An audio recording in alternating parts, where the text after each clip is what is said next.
When President Trump journeys to the Capitol on Tuesday to deliver his first State of the Union address, some members of his party know exactly what they want to happen: as little as possible.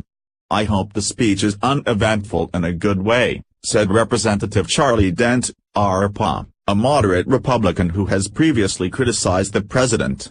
Last year, he addressed Congress and that speech was reasonably measured. "I hope that is what happens again." But as Dent and others acknowledge, there is no telling how Trump will behave at any given moment. Advertisement that is particularly the case when the president feels embattled. Tuesday's address will come with Trump under a cloud of new allegations that he sought to fire special counsel Robert Mueller last year. He almost remains mired in low approval ratings. But Trump's defenders say he has a stronger case to make than many in the media will admit. Trump repeatedly insists that he deserves more credit than he has received for a robust economy. The passage of tax cuts late last year also helped undercut arguments that his relationship with Republican lawmakers was hopelessly dysfunctional.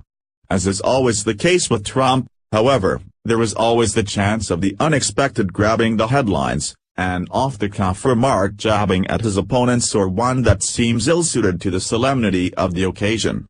"He has to not take the bait from Democrats," said John Feehery, a GOP strategist who is also a columnist for The Hill. Dent said that there were a number of issues he wanted to hear the president cover, including funding the government, a clearer vision of America's place in the world, border control and a fix for the Deferred Action for Childhood Arrivals (DACA) program. But he also emphasized that Trump would best serve those members of his own party who are facing re-election in November if he put on his most conventional face. Dent himself will retire at the end of his current term. "I believe the midterm election will be a referendum on the party in power, and on the president and his conduct in office," Dent said. "So to the extent that the president delivers a measured or careful address, that is the best thing he could do for Republican members. As opposed to being the president who is very impulsive, the way he is with his Twitter handle."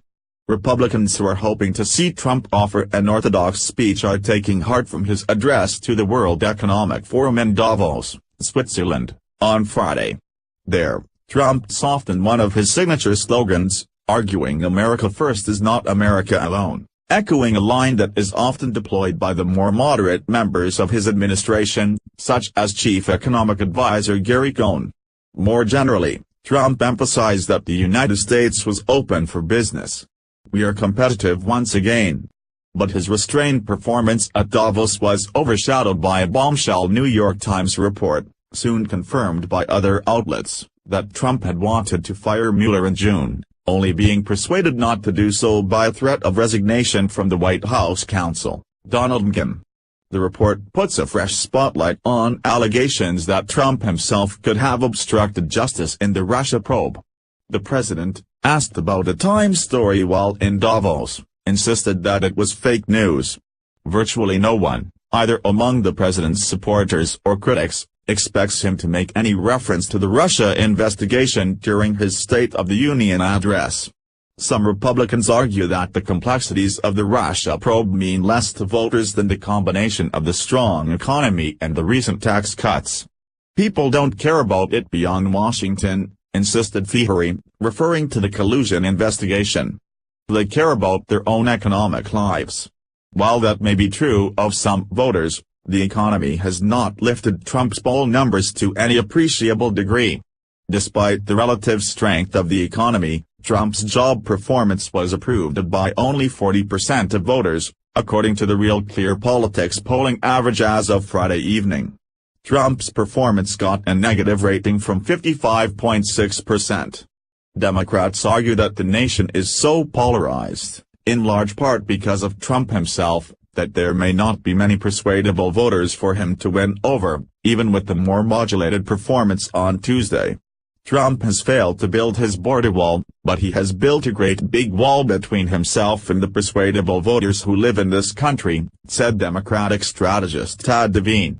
"Brick by brick, it's going up, and it's going up pretty fast."